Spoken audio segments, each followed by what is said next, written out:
You are watching Germantown Municipal Television, your source for everything Germantown.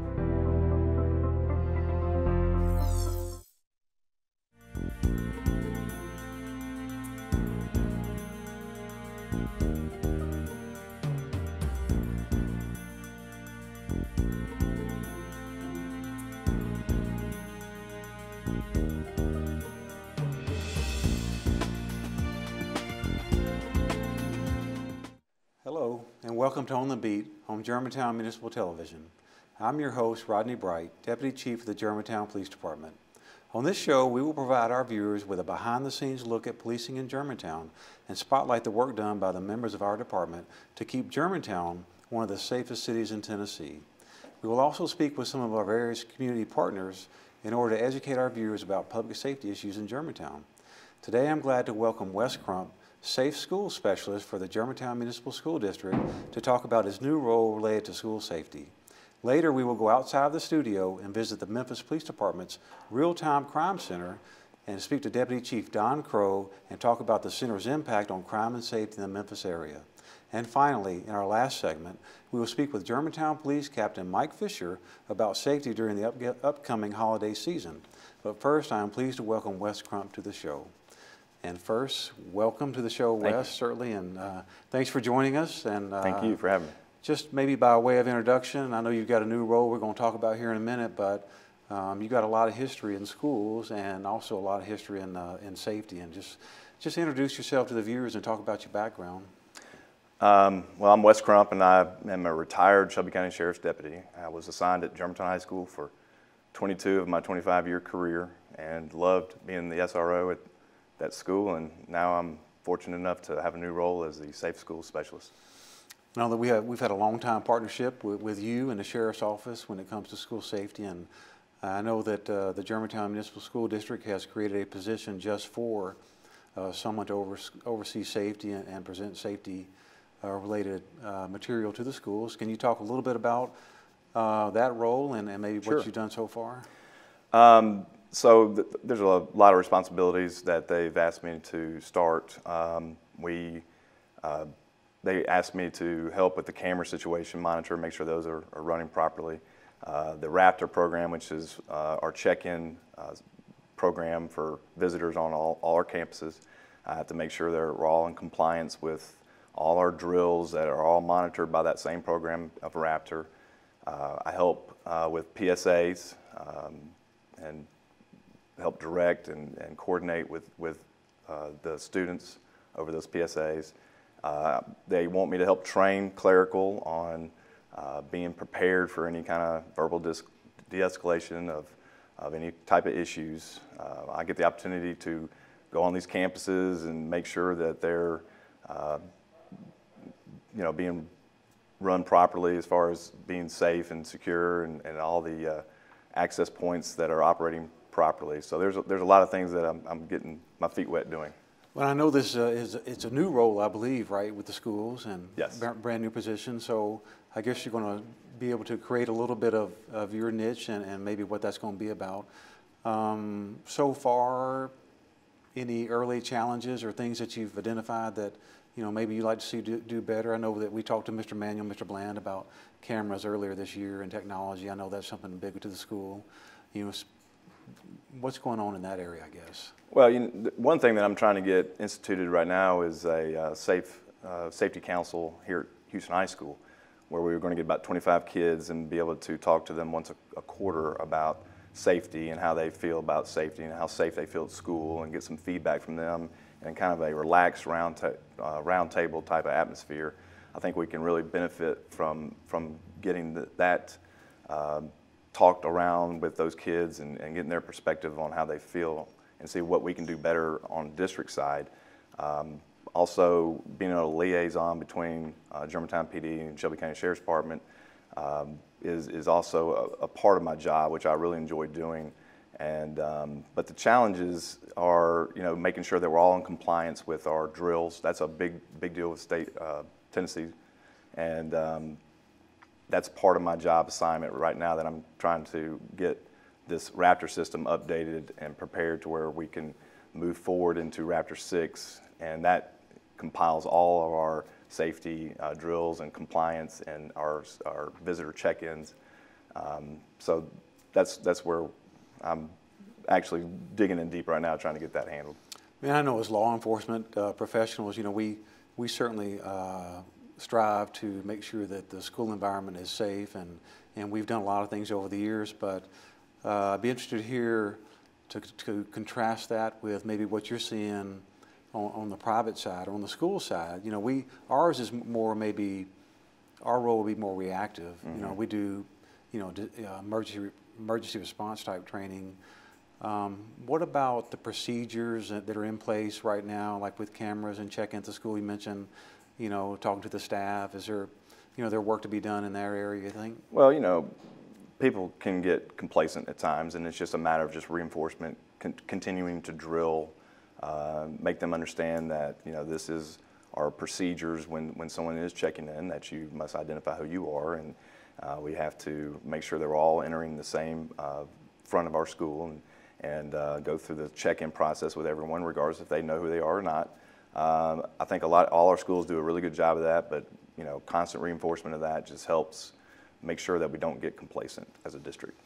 And I know that technology is certainly important. It's a great layer of security and safety for the schools or for any facility. But you touched on something that I think is really important that maybe we haven't really known in the past on the law enforcement side, and that's the formally gathering some students and getting, talking to them about safety and maybe hearing things from their perspective. And I know, or I would imagine, that your role and your many years of experience as a school resource officer, in building relationships, I can imagine that's got to be pretty exciting. Yeah, I mean, being in Germantown for 22 years, I just enjoyed being around kids and staff and teachers and being involved with school and schools. So being able to head up a safety and council with these kids at Houston is something I'm really looking forward to. I think it would honestly be a great benefit for us, all of us, law enforcement as well, where we can get a voice from these kids and see how they feel we can do differently and help them feel safer at their school. And just as we get close to wrapping up here, I know that we're required to go through a lot of training as law enforcement, but is there training available to you to kind of see what things are needed, to really fill that role? So safe school specialists, they're popping up around the country more and more every year. There's states that offer a safe schools academy, a week-long academy that I'm pushing to be able to attend and get certified in. The state of Tennessee does a 2-day course where the district wants to send me to get certified there as well. So as much training as I could possibly get for this position is what I'm pushing to achieve. And I think the district's going to be behind that 100%. Well, I know that that's extremely important, and the number one thing for us, and I know for you guys, is to make sure that the kids have a safe learning environment. So, well, thanks for joining us, and I know you're early in your tenure in the position, and we look forward to partnering with you, even more closely, working with the school district and anything we can do, and maybe look forward to talking to you in the future and see what progress you've been able to make. Yes, sir. I appreciate you having me on. Thank you. It's time to take a short break. When we return, we will visit the Memphis Police Department's Real-Time Crime Center and speak to Deputy Chief Don Crowe. Be back in just a minute.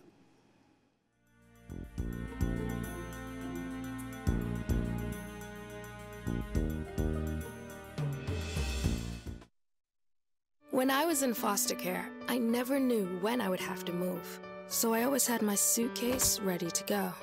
Then one day, I was adopted. My new parents opened their hearts and home to me. My parents cook my favorite breakfast for me every morning. My parents take me on trips I never thought I would go on. They gave me a home and an even better reason to use that suitcase. My parents aren't perfect, but they're perfect for me. Oh, emojis! I thought the conversation just got dumber. Ugh, internet trolls, just ignore them. I like you just the way you are. I believe in you! She's a hugger. Give her a squeeze. Help up the hand. Ah, there you go. Thanks, mate. You're killing it, Jane!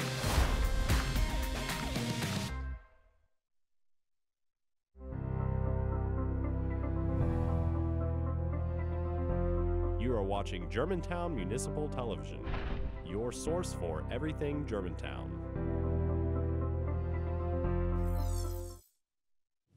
Welcome back to On the Beat. We're here at the Memphis Police Department's Real-Time Crime Center to talk to Deputy Chief Don Crowe. First of all, Chief, welcome to the show. Thank you. And I know you guys are busy down here and you got a lot going on, but thanks for taking time to talk to us a little bit about something that's very impressive, and that's really advanced technology that you guys have at your hands to help you work on crime. I figured just maybe a way of opening is just talk a little bit about the history behind the center and what led to its development. So certainly we're glad to have you here today, and we certainly appreciate our partnership with the Germantown Police Department, because we know our crime and our problems are your crime and your problems too. So it's important we work together. So we are here at the Real-Time Crime Center. The Real-Time Crime Center was created in 2008 under a vision of the director at the time. He actually traveled to New York City and looked at their Real-Time Crime Center, traveled to other cities, and put in mind what a Real-Time Crime Center would look like for us. And so this is that creation. And I know the reputation for being advanced in technology is well earned for MPD, and I know it's helpful to us as well. Can you talk a little bit about what kind of information comes into the center, maybe on a daily basis? Certainly. So most people think of the Real-Time Crime Center as just a place for cameras, but it's so much more. And what we want to do is our Real-Time Crime Center functions 24 hours a day. We have a dispatcher on site 24 hours a day. And one of the big screens in the center is our computer-aided dispatch. And we have detectives and officers watching computer-aided dispatch constantly, so that when a major event, a major crime goes on, then our detectives are starting to look and see what assets we have to help. We are here to be a support unit for Uniform Patrol and for the detectives of the Memphis Police Department. I know one of the obvious things about the program is what people see most often are the cameras, but I know that's a little bit of the technology. What are some other things that people may not know, that the capabilities that are available through the center? So we also have gunshot recognition devices throughout the city, and these are devices mounted with a camera, in conjunction with the camera, but they have microphones to detect gunshots. When we get that, we get an audible alert, and our detectives go immediately to that camera system to try and identify the person firing the shots. We also manage the license plate reader program, so we have license plate readers throughout the city. We also have mobile license plate readers that are constantly scanning. Just this week, one of our fixed pole-mounted license plate readers saw a stolen car go by. Our dispatcher here notified officers in the area. They were able to respond and catch the stolen car. So it's our eyes and ears. Well, I know there's as you mentioned, crime really knows no boundaries, and the people that you folks deal with and that our folks deal with, sometimes are very similar. Can you talk about how technology really helps the department be present, maybe even when there's not physically an officer nearby? I know staffing can be an issue at times. I think technology really, that's one way that we look at how to kind of be a force multiplier for us. So that's the exact term we use, force multiplier. We go back to the example of the license plate reader this weekend seeing a stolen car that no officer saw. And if an officer did see the car, did the officer know that was a stolen car? But the license plate reader, the camera system recognized it as a stolen car, and we were able to alert officers to it.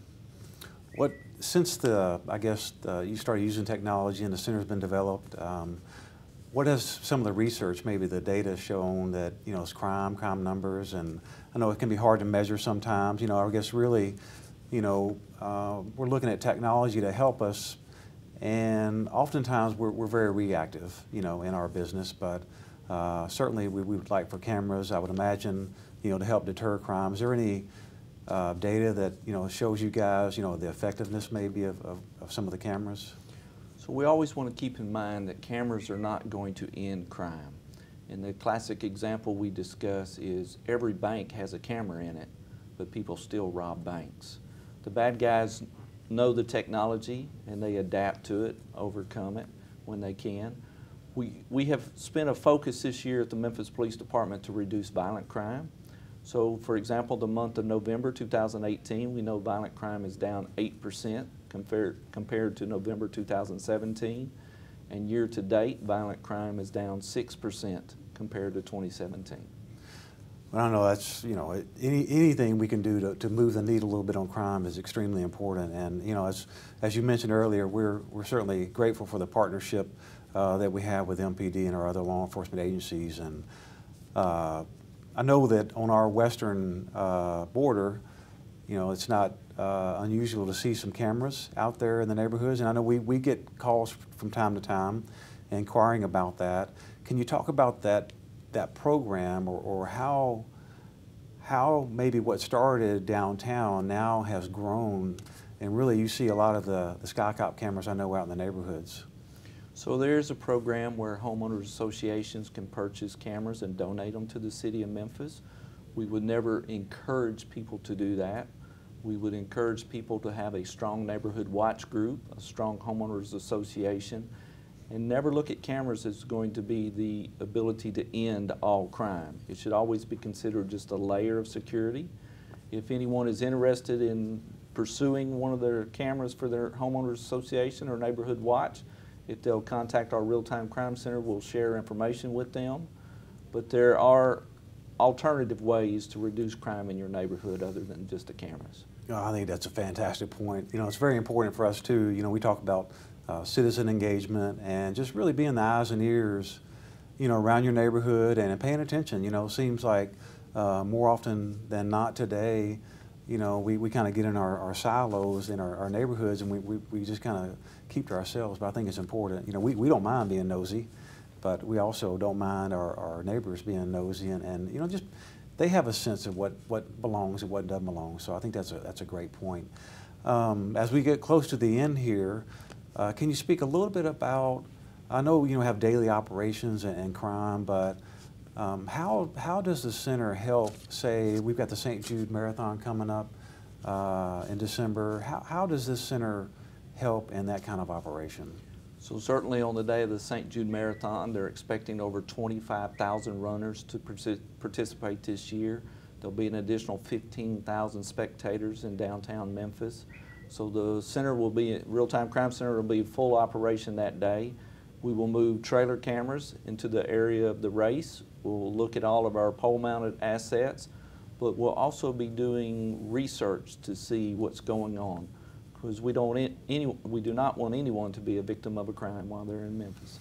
I know that it's you know, things have changed as far as special events, and certainly the emphasis on safety is paramount, and you guys do a fantastic job with that. I know that we're gladly partner on the big events, but you know, as we wrap up here, anything you'd like to close with about the center, or just what you want people to know?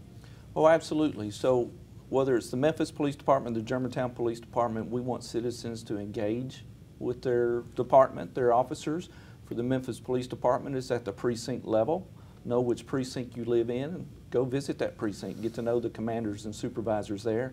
And we want victims to take the steps not to be victims of crime. Too many times we see cars stolen where people have left the engine running and the keys in the car, and criminals see that as an easy chance to steal. And we see it over and over. People leave valuables in cars, even unlocked cars, and if the criminals see it in your car, they're going to take it. That's a great point. You know, as we get into the holiday shopping season, for sure, that's important to know. And I just want to thank you, Chief, for joining us. You guys have a fantastic model here for technology and using data to help keep the Memphis area safe, and we appreciate that. Thank you. When we return, Captain Mike Fisher will join us to talk about holiday safety. Be back in a minute.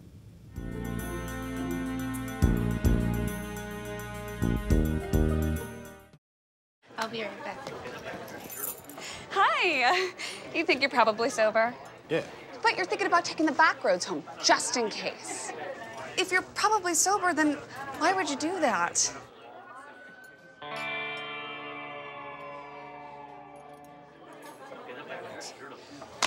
Good choice.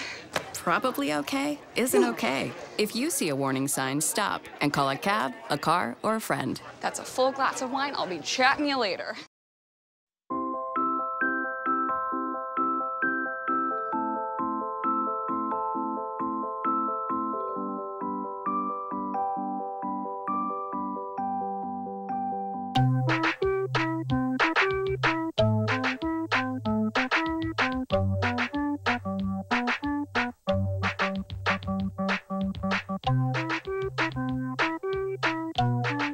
Start a story. Adopt at theshelterpetproject.org.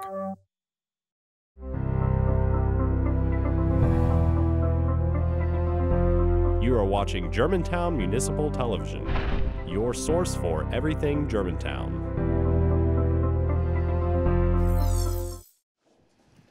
Welcome back to On the Beat.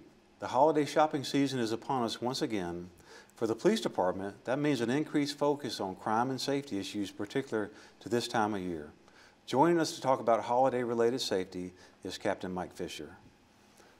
First of all, welcome back to the show. Thank you. And I believe we may have covered this topic in the past, but it's been about a year. Yeah. It's that time of year again, and it seems to get earlier and earlier each year when holiday shopping season gets cranking up. And for us, that creates some additional challenges and strategies for us. And what do you have for our viewers is maybe things they can do, or we can start educate them a little bit about how they can help us. Well, as you know, this time of year is a time we see an increase in crimes of opportunity. And last year and several years prior, we noticed an increase in package thefts. So that's something we're really going to be focusing on this year, is combating that. And people can help us to do that by arranging to have their packages delivered in a variety of ways. One of the things we would recommend is, obviously, if you can't be home when your package is going to arrive, that you have it delivered to your work, or you arrange to have a friend or a family member pick it up. Most services offer tracking, so you will know when a package arrives. Make a phone call and have that package removed from your porch. Several of the major manufacturers now are having package third-party locations where you can have your packages delivered. And at least one service that I know of has lock boxes set up in different grocery stores. So just check with whoever you're shipping your package through and see if they have that available to use. Yeah, and it's just kind of interesting that, normally when we would think about holiday shopping in our department, we do some different things. We have, areas we focus on, and it's mainly the shopping areas, but, to talk about just the, I guess, consumer behavior, the way people shop, the way I shop, through online and package delivery, certainly is some unique challenges for us. What could people do, like in their neighborhoods, do you think, to help in that regard? I know we have Neighborhood Watch, and we ask people to be observant and aware. I know you're experienced in investigations, about how some of these crimes happen. Sure. We see, we end up with a lot of video from different homeowners when these incidents occur. A lot of people are buying the different devices you can put on at your door that record people coming to your porch. Obviously, that's where most packages are left. So we're able to gather good information for our investigations there. The other thing is just, we would encourage people just to pay attention to what's going on in their neighborhood. And if they see something that looks suspicious to them, feel free to give us a call, obviously the non-emergency number, but give us a call. We never mind sending an officer over to be nosy. We're in the business of being nosy, and we don't mind doing that. And if there's nothing to it, there's nothing to it. We'll go on about our business. But. Well, and I think that's great advice for the package piece, delivery, and we'll have additional resources out, also helping to deter and to detect any criminal behavior. But let's change, I guess, focus a little bit. We're blessed in the city to have some fantastic shopping areas, and those get busy this time of year. What about for those that maybe the traditional shopping, when they go out and they visit our stores and our retail establishments, some words of encouragement or advice, as they go about doing that? Absolutely. Well, one of the things, again, is crimes of opportunity in and around the shopping areas. You don't want to leave packages in vehicles where they can be seen. We encourage people to put packages in the trunk of the vehicle or in the back of an SUV. So again, we're not creating these opportunities for criminal events. And just general personal safety, we're encouraging people to pay attention to their surroundings. And again, if they see anything that's suspicious, please report it, let us know about it. As usual, we'll have additional resources in the area for the holiday season, and we're more than happy to come over and take a look at something if it just doesn't look right to you. Yeah, I think that's a great point, and certainly, we invite our citizens to interact with us as we're out there, doing some foot patrols in the shopping areas and all that. Going back to the ordering of the packages, and when we do that, we can be exposed to some other risk, maybe cyber-related. We do see some identity theft things, and as we wrap up here, any quick tips about online shopping safety, how to protect your personal information? Sure. When you're shopping online, try to navigate to sites that are legitimate sites, the major brands. Oftentimes there will be a small icon in the navigation bar. It'll be a little padlock, and you can click on that and it'll tell you about the site and that it's secure. Another thing that's been happening recently is people will get an email, a random email, what we call a phishing email, that'll mention something about a package. And so because a lot of people are expecting packages, they might click on that and they might click on a link and put in information. So just make sure that any email you're responding to is a legitimate email from a legitimate source. Yeah, don't think we can emphasize enough just being aware, whether you're out in a shopping area, in your neighborhood, watch out after your neighbor, and just go with your intuition. If something doesn't feel right or look right, we don't mind getting a phone call. So please call us. We'd advise people to do that. So exactly. Great information about package delivery and shopping safety, and certainly we can't forget about the identity theft and the online stuff. So thank you for that. Thanks for joining us. Absolutely. And we look forward to a safe holiday season in our city. That's all the time we have for this edition of On the Beat. Stay tuned to us throughout the year as we spotlight public safety programs and partnerships and bring you interviews with the people who strive to make Germantown a safe place to live, work, and play. If you'd like more information on this show or any other show on Germantown Municipal Television, please visit www.gmtvonline.org. If you have questions about policing in Germantown or topics you would like for us to discuss on the show, email me at rbright@germantown-tn.gov. We'll see you when On the Beat returns next month.